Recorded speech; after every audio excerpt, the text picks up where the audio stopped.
ಒಳ್ಳೆಯದನ್ನು ಮಾಡುವ ಮಹತ್ವ. ಒಂದಾನೊಂದು ಕಾಲದಲ್ಲಿ ಒಂದು ಹಳ್ಳಿಯಲ್ಲಿ ಒಬ್ಬ ಮೀನುಗಾರ ವಾಸಿಸುತ್ತಿದ್ದ. ಪ್ರತಿದಿನ ಕೆರೆಯಿಂದ ಮೀನು ಹಿಡಿದು ಮಾರಾಟ ಮಾಡಿ ಮನೆಗೆ ರೇಷನ್ ಖರೀದಿಸುತ್ತಿದ್ದ.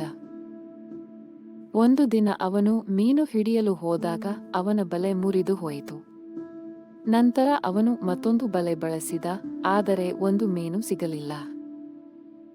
ಇಡೀ ದಿನ ಕಳೆದರೂ ಒಂದು ಮೀನು ಕೂಡ ಅವನ ಬಲೆಗೆ ಸಿಕ್ಕಿರಲಿಲ್ಲ.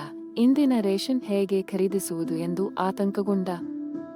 ಮಾರುಕಟ್ಟೆಗೆ ಹೋಗಿ ತರಕಾರಿ ಮಾರುವವರಿಂದ ಸಾಲ ಪಡೆದು ತರಕಾರಿ ಖರೀದಿಸುತ್ತಾನೆ. ಆ ತರಕಾರಿಗಳನ್ನು ಕೊಂಡು ಮನೆಗೆ ಹೋದಾಗ ಅವನ ಹೆಂಡತಿ, ಇವತ್ತು ಎಷ್ಟು ಮೀನು ಹಿಡಿದಿದ್ದೀಯಾ? ಆವಾಗ ಗಂಡ ಹೇಳುತ್ತಾನೆ, ಇಂದು ಒಂದೇ ಒಂದು ಮೀನನ್ನು ಹಿಡಿಯಲು ಸಾಧ್ಯವಾಗಿಲ್ಲ ಎಂದು ಹೇಳುತ್ತಾನೆ. ಅವನ ಹೆಂಡತಿಗೆ ತುಂಬಾ ಕೋಪ ಬರುತ್ತದೆ. ಮರುದಿನ ಅವನು ಮತ್ತೆ ಮೀನುಗಾರಿಕೆಗೆ ಹೋಗುತ್ತಾನೆ. ಕಷ್ಟಪಟ್ಟು ಒಂದೇ ಒಂದು ಮೀನು ಸಿಗುತ್ತದೆ. ಆಮೇಲೆ ಮೀನು ಹಿಡಿದು ಮಾರಲು ಹೊರಟಾಗ ಒಬ್ಬ ಮುದುಕಿಯ ಪರಿಚಯವಾಗುತ್ತದೆ.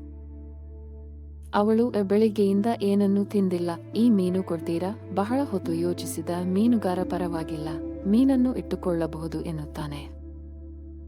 ಅದಕ್ಕೆ ಪ್ರತಿಯಾಗಿ ಮುದುಕಿ ಚಿಕ್ಕ ಸಸಿಯನ್ನು ಕೊಟ್ಟು ಅದನ್ನು ತನ್ನ ಮನೆಯ ಮುಂದೆ ನೆಡಲು ಹೇಳುತ್ತಾಳೆ. ಗಿಡದೊಂದಿಗೆ ಮನೆಗೆ ಹೋಗಿ ತನ್ನ ಹೆಂಡತಿಗೆ ಹೇಳುತ್ತಾನೆ. ಇಂದು ಕೂಡ ಮೀನುಗಳನ್ನು ತರಲಿಲ್ಲ ಎಂದು ಪತ್ನಿ ಮತ್ತೆ ಕೋಪಗೊಳ್ಳುತ್ತಾಳೆ. ಆಗ ಮೀನುಗಾರ ತನ್ನ ಮನೆಯ ಮುಂದೆ ಗಿಡ ನೆಟ್ಟು ಮಲಗುತ್ತಾನೆ. ಬೆಳಿಗ್ಗೆ ಎದ್ದ ಇಬ್ಬರು ನೋಡಿದಾಗ ಗಿಡ ಬೆಳೆದು ಬಂಗಾರದ ಹಣ್ಣುಗಳನ್ನು ಬಿಡುತ್ತದೆ.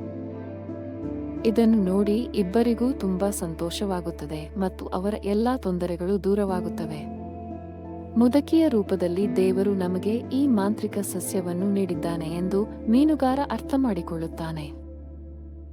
ಕಥೆಯ ನೈತಿಕತೆ. ಇತರರಿಗೆ ಒಳ್ಳೆಯದನ್ನು ಮಾಡುವ ವ್ಯಕ್ತಿ, ದೇವರು ಅವನಿಗೆ ಒಳ್ಳೆಯದನ್ನು ಮಾಡುತ್ತಾನೆ.